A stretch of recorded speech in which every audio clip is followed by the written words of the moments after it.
Emily Harper stood at her kitchen window, watching the rain lash against the glass. Her hands shaking as she clutched the hospital letter. That would turn her world upside down. 2 years earlier, she had walked out on her marriage, convinced it was the only sane choice left. 2 years earlier, she had called her husband selfish, slammed her wedding ring onto the table, and stormed out without a backward glance. But what she could never have foreseen, what she couldn't possibly have imagined, was that the man she had left behind would quietly become her lifeline in the darkest chapter of her life. This is a story of pride, of deep regret, and of a love so strong it outlasted even the cruelest words, spoken in the heat of the most painful goodbye. By the time you reach the end, you'll see that sometimes the very people we push furthest away are the ones who never truly leave our hearts. Emily and James had met at a community fundraiser in Liverpool 6 years ago. She was a social worker whose kind eyes seemed to carry the worries of every soul she helped. He was a software engineer who gave every spare hour to building free learning apps for kids who otherwise wouldn't have a chance. Their spark was instant, electric. Like two people who had known each other forever. Within a year they were married. In a quiet little ceremony on the Cornwall coast. Just their closest mates. The crash of waves. And vows they truly believed would last a lifetime. Emily still remembered standing there, saying her promises, feeling for the first time that she had finally found her real home in another person. Those first 2 years felt like something out of a dream. They bought a modest terraced house with a little back garden, where Emily planted roses, and James built her a small greenhouse with his own hands, working every weekend until his palms were raw and bleeding. On their first anniversary, he led her outside, blindfolded, then took it off to reveal the finished greenhouse, with one perfect rose laid on the bench. He had tears in his eyes as he said, "You deserve a place where beautiful things can grow, love." They volunteered together at the local food bank and shelter. Emily would watch James sit for hours with lonely old veterans, just listening, really listening. And every time, she fell in love with him all over again. But slowly, something began to change. James's company landed a massive new contract. An edtech platform that could help millions of school kids. He threw himself in headfirst. 16-hour days, weekends swallowed by code and Zoom calls with investors. Emily would wake to an empty bed, her hands searching for warmth that wasn't there. Dinners she had lovingly cooked would sit cold while she stared at his vacant chair. The greenhouse started to feel like a shrine to a man who was quietly vanishing. At first she tried to be patient, understanding. But understanding turned to loneliness. And loneliness turned into a pain that felt like slowly drowning. You care more about people you've never met than you do about me, she told him one night, when he finally stumbled in after midnight. The words came out cracked and raw. James looked shattered. Dark shadows carved under his eyes. He reached for her hand, fingers trembling. "That's not true, Em. I'm doing this for us, for our future. I love you." But Emily pulled away. And something deep inside her splintered. "I don't want a future where I'm always alone," she whispered, tears falling fast. "I want a husband who's actually here. I want you back, James. But I don't think you're ever coming back." The rows grew more frequent, each one cutting deeper, leaving scars that never quite healed. Emily felt invisible, fading away. She'd lie awake listening to his breathing beside her, feeling more alone than if the bed had been empty. She went to her sister Laura for advice, pouring her heart out over endless cups of tea. "He's married to his job, not to me," Emily said, voice cracking. "I've tried everything, Laura, talking, waiting, shouting, crying, begging. Nothing gets through. He doesn't see me anymore." Laura, fresh from her own bitter divorce, only fed the doubts. "You deserve someone who puts you first, Em. Don't waste your best years on a man who takes you for granted. You're still young. You can start again." Those words took root and grew into a decision that would haunt Emily for the rest of her days. What Emily never knew was that James was killing himself at work out of pure fear. He'd been diagnosed with a hereditary heart condition, one that could mean massive medical costs down the line. The thought of Emily having to nurse a sick husband kept him awake at night in terror. He was secretly building a trust fund, enough for her to finally launch the charity she'd always dreamed of. He planned to cut back after the project launched, take her to the Amalfi Coast like they'd always talked about. But James had never been good with words. He showed love through deeds, through sacrifice, through exhaustion. Emily needed words. She needed presence. She needed to hear she mattered. On the night their marriage ended, their 4th anniversary, Emily cooked his favorite shepherd's pie, wore the navy dress he loved, and waited 3 long hours. James was stuck in an emergency investor call, funding on the line, when he finally walked in at 11 o'clock. With apologies and a bunch of roses. He found Emily in the dark kitchen. Mascara tracks down her face. Dinner stone cold. "I can't do this anymore," she said quietly, voice flat, dead. James froze. Roses slipped from his fingers. "Em, please. I'm so sorry." The meeting ran over But Emily stood up, eyes hollow in a way that terrified him. "You're always sorry, James. But nothing ever changes. You're selfish.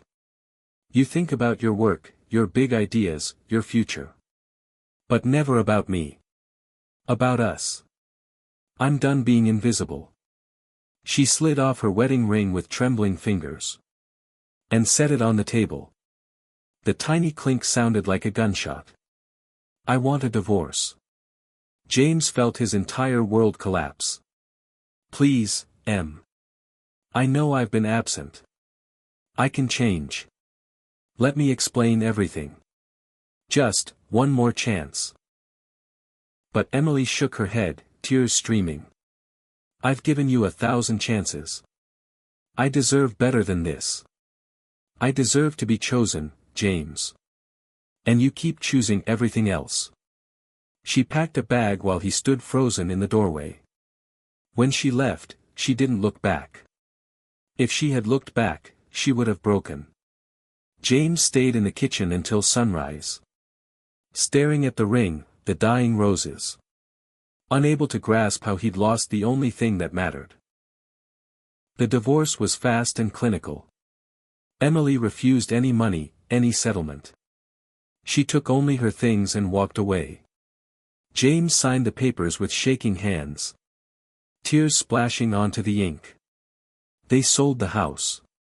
On the final day Emily went back alone, to say goodbye to the greenhouse. She stood among the blooming roses. Roses grown from his love.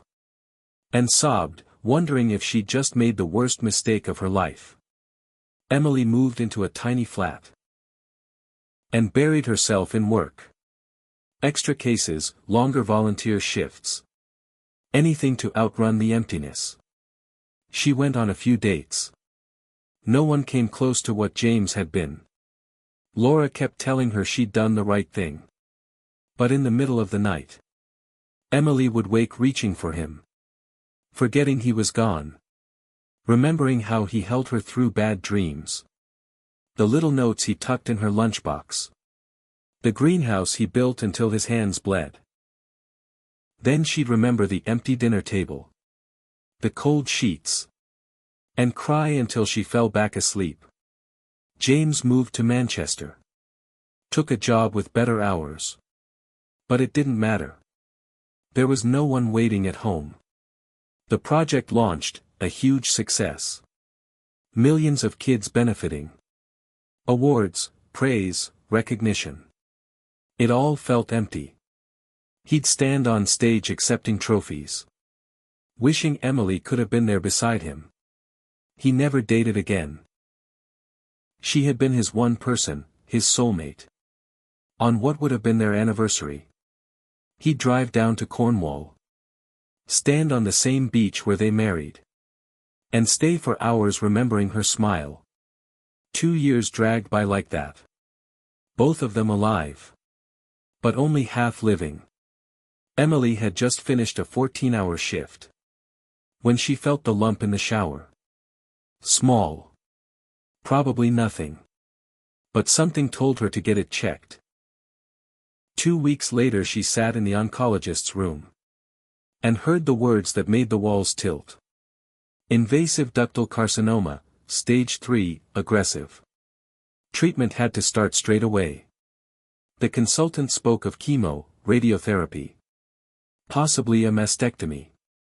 All Emily could think was, I'll die alone. I'll die without ever telling James I'm sorry. Without holding him one last time. The treatment was brutal, beyond words. Chemo felt like fire in her veins. She'd retch until her stomach was empty. Body shaking while she cried. Her hair came out in handfuls. Until she stood bald and fragile. A stranger in the mirror. The bills piled up fast. NHS covered the core treatment. But extra scans, medications, travel costs crushed her. Her savings vanished in weeks. She sold her car, her jewelry, her furniture. Until the flat echoed. She took unpaid leave, teetering on financial ruin. Too proud for GoFundMe. Too private to tell anyone she was dying. She sat in hospital waiting rooms. Surrounded by couples holding hands. Feeling lonelier than she thought a person could be. What Emily never knew. Was that 2 weeks into treatment. Her consultant received a strange call. A man who wouldn't give his name. Wanted to cover every single cost. Every cycle of chemo, every drug, every scan, every extra expense. He set it up through an anonymous company. Lawyers, blind trusts. Everything arranged so Emily would never know the source. The hospital finance team was wary at first. But the money arrived, real, steady, endless. One afternoon Dr. Patel called Emily in.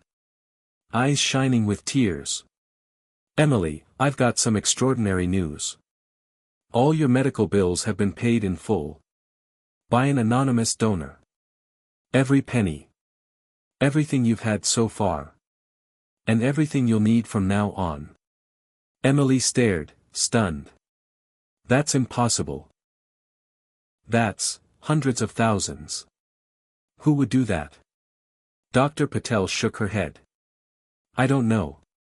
They've gone to incredible lengths to stay hidden. Multiple solicitors, shell companies, the works.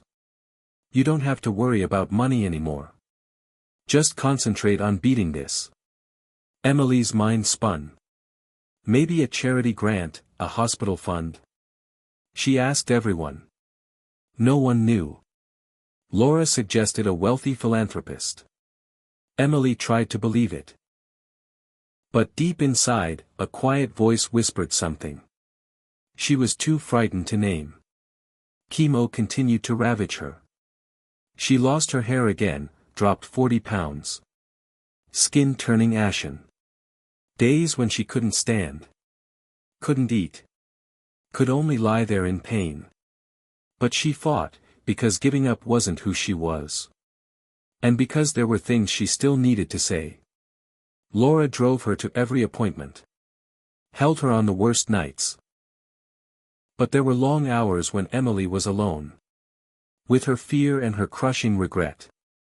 In those dark hours she thought of James constantly. She wondered where he was now. If he'd met someone else. If he was happy. If he ever thought of her. She regretted everything. Most of all she regretted calling him selfish. Because she understood now. He hadn't been selfish at all. He'd been frightened. Trying to shield her in the only way he knew. She wanted to ring him. Just to hear his voice one last time before the end. But why would he even pick up? She had destroyed them.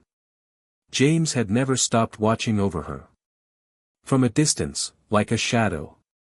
He had Google alerts on her name. Kept loose contact with a mutual friend. Who'd occasionally mention how she was getting on. When that friend rang in tears to tell him about the cancer. James's world stopped.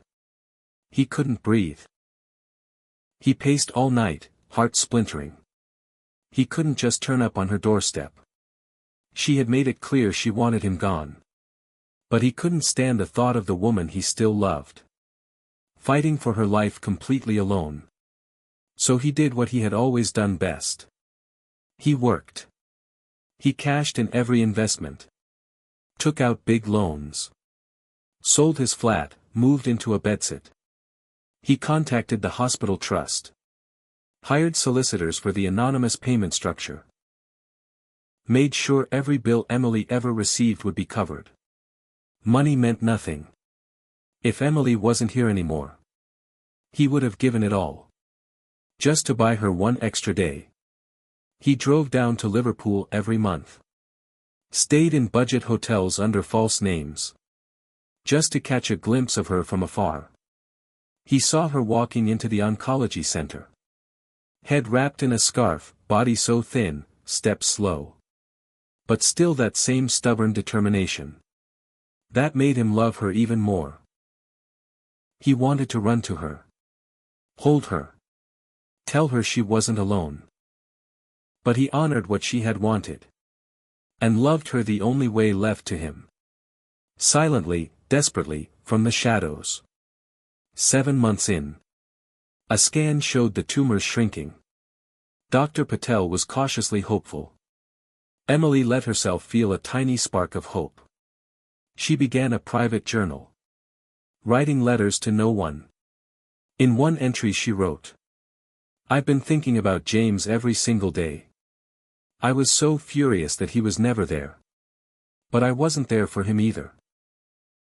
I was so wrapped up in what I wasn't getting. That I never asked what he was carrying.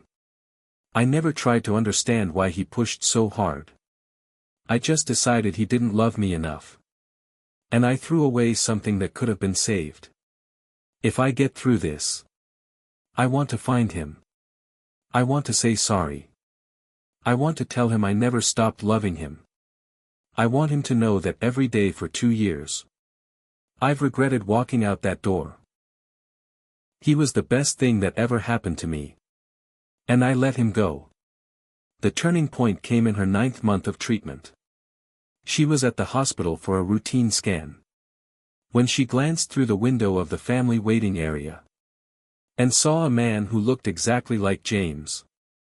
Older, thinner, hair grayer, clothes worn. But unmistakably him. He sat with his head in his hands. Shoulders heaving. He was crying. Emily's heart slammed against her ribs. Before she could think. Her legs carried her toward the waiting room. James looked up. And saw her standing in the doorway. Time froze. Neither moved. Neither breathed. Emily looked so fragile. Headscarf, thin frame.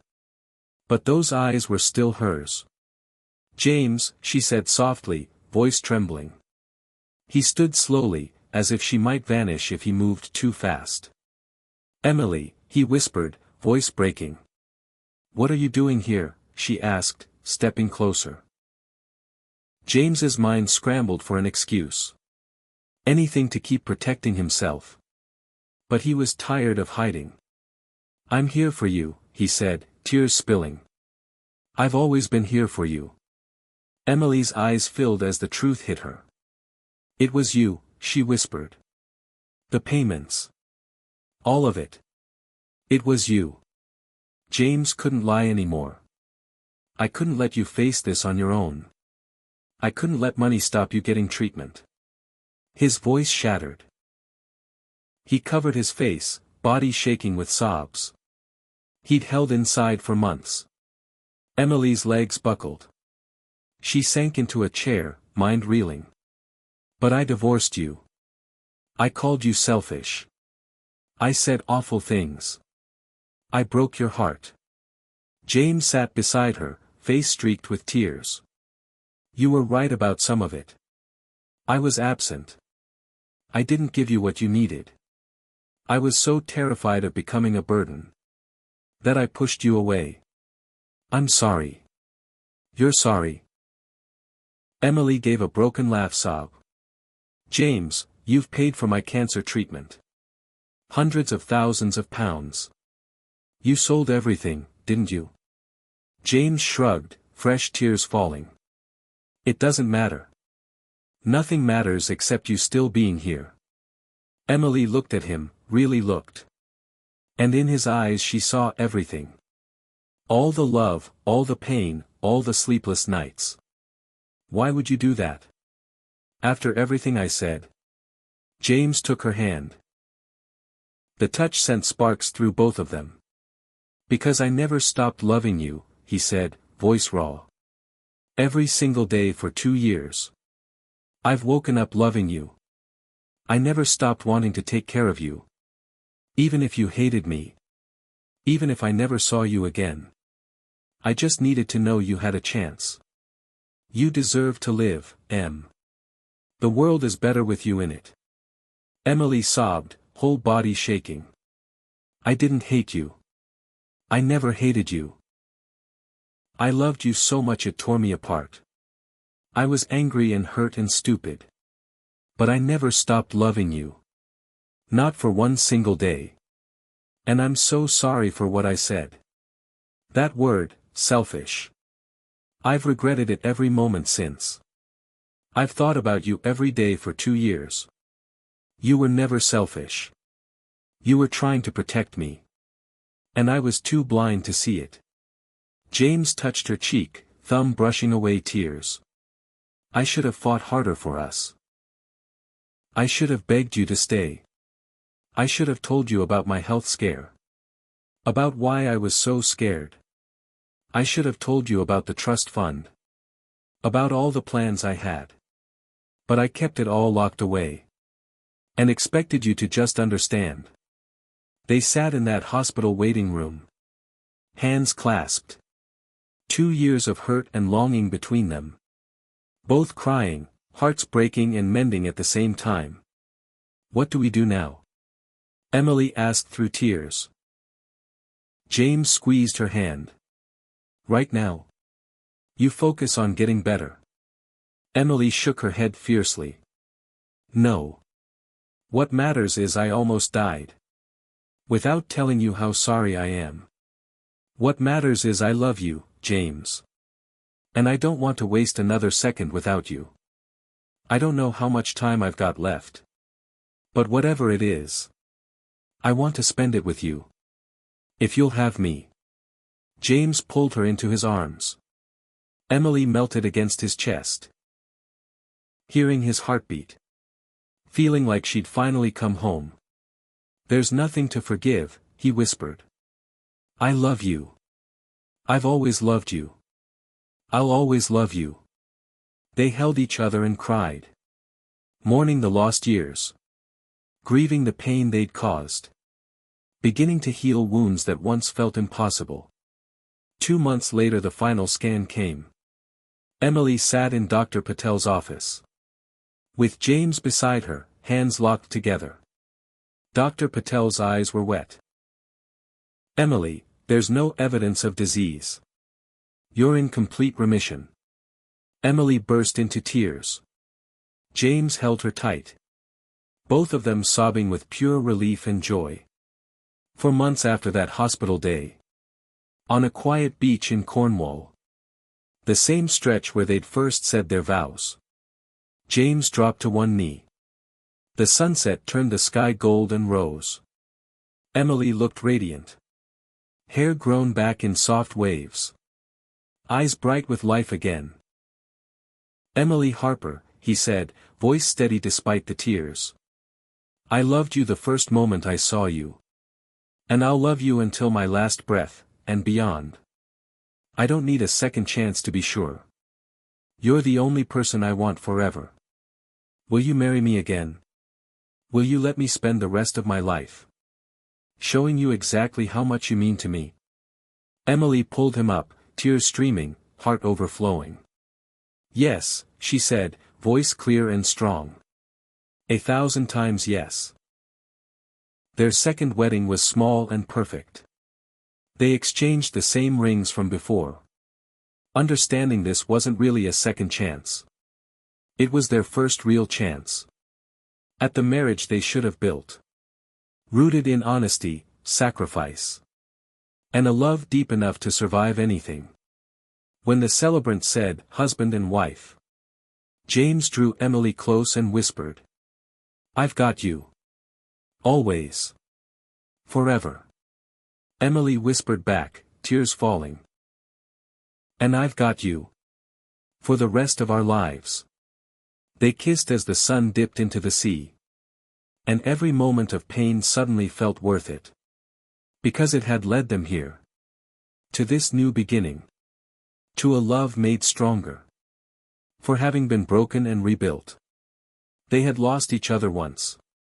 They had found their way back. And they knew, without any doubt, that nothing would ever pull them apart again.